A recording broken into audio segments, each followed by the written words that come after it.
The other thing to remember is, as long as your committee's open, you got to keep filing.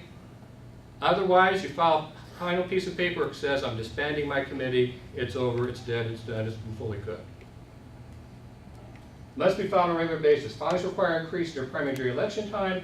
Primary filings often include libertarians. There are some limits on contributions from some sources. That's a big one. Unions, corporations. But here's the thing why you need to trusted advisors and people who know what they're talking about. An LLC is not a corporation under Indiana law for purposes of campaign finance. Only a lawyer would think that's a beautiful statement and wonderful and would know that. But if you're a normal person, which all of you are, limited liability corporation, it must be a corporation. Well, it's not. Remember that. We're in an Alice in Wonderland world here. Words don't mean what they mean. They mean what the legislature has said and what courts have said, and what administrative agencies have decided that they think they should say. Election laws, exploratory and candidate committees. Those are the type of committees that you have.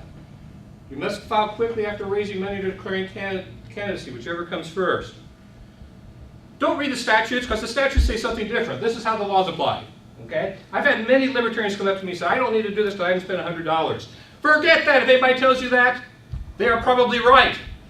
But the law says, the forces of the law say no. So just do that, okay? You don't want to take that fight on unless you really, really want to do that, and that's why you're running, and you want to spend the thousands and thousands of dollars on the court case where you just might win.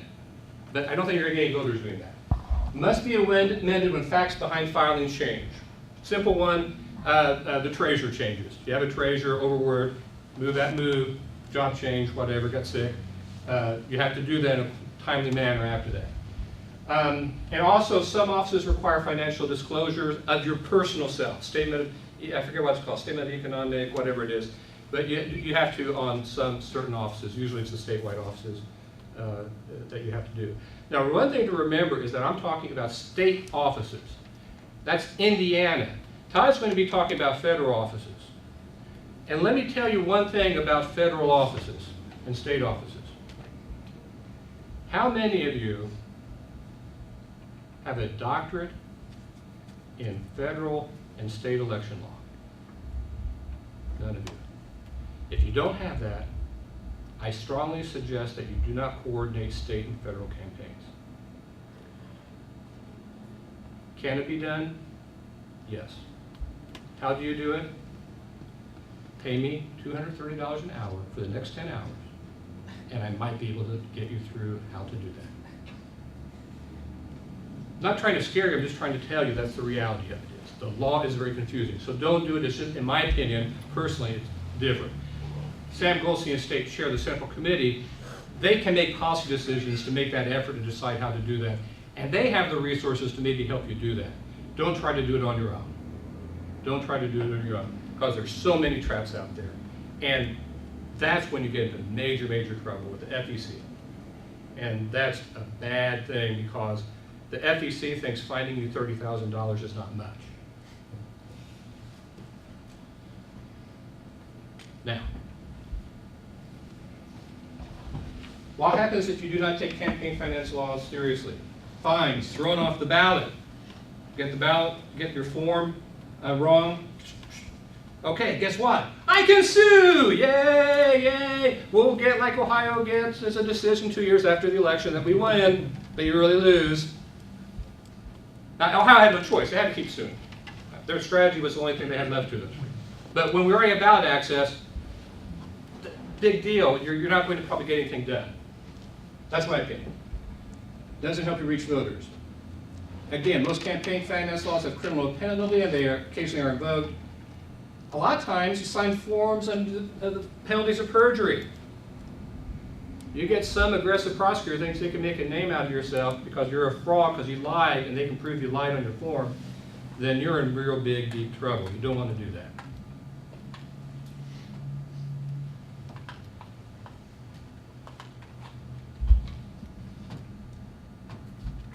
There we go. Rule 1, no assumptions.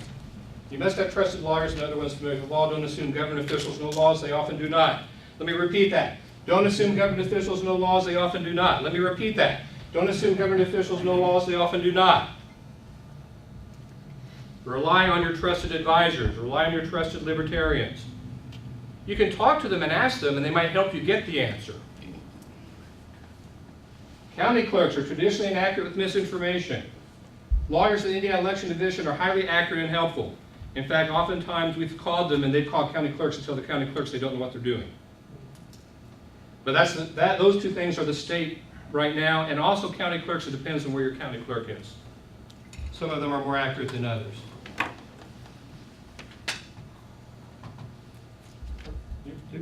Okay, I guess we didn't want to do number 2.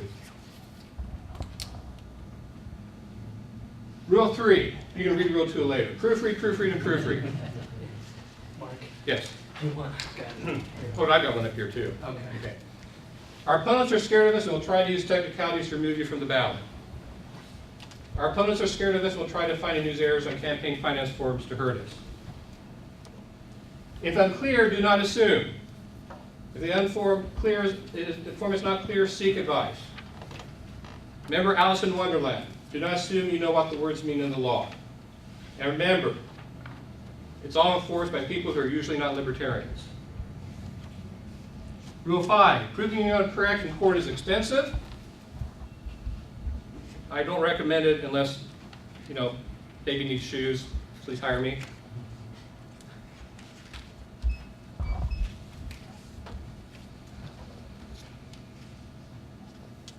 Rule 6, ignorance of the law is no excuse, especially if you're not the party in power. Remember that.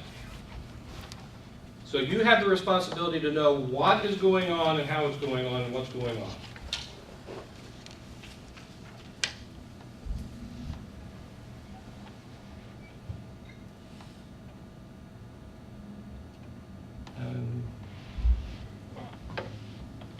I think this is a Democrat and Republican conspiracy. What do you all think? All those who think that, stand up. Stand up. Okay? You think it is? The reason I'm having problems with the bill power? Okay. What did you remember, Thresher, Bushman, Griffin, Vogel? Very good. I like that. Okay. Actually, I just wanted to stand up. Oh, okay. All right. Remember that this is serious business. Do not make it an afterthought. It's not all fun and games. Keep excellent records of finances. That's a very important one. And I've seen many libertarian things here where it's in a shoebox. It's easier to deal with the IRS than it is when you have politicians going after you directly with campaign finance laws and election laws. And one thing that can save you is if your records are great. If you do get a subpoena, if you do get it a mess, if you have to go to a hearing, if you can really prove the paper trail, prove what happened, why you did things, it probably was an innocent mistake and there's no big deal. Probably was maybe no mistake. So keep excellent records. Pause. Sorry. Go ahead. Now, one thing is counter all deadlines. Somebody in your campaign has to do that.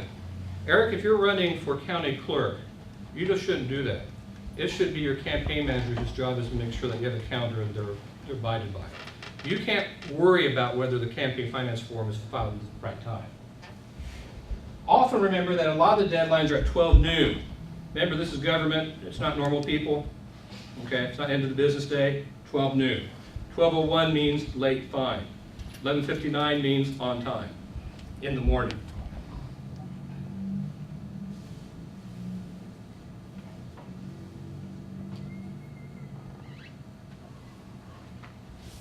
Know how you do it. Sometimes you have to fax things, sometimes you can do it in person. Always ask for a file mark copy for your records and proof of filing. Why is that? Because sometimes they lose stuff. Campaign Rule 8, do not forget campaign disclosure laws. You see the little things on the bottom? Paid for and authorized by the Libertarian Party of Indiana. It's required by law on anything of any significant size. There are things that it's not required on, such as buttons, small stickers, pencils, and bumper stickers. Assume that all printed materials needs a disclosure. There are some exceptions, but just assume that. You're safe, you don't have to deal with these people who are trying to hurt you. Basically, if it's practical to print it, then it should be printed on there.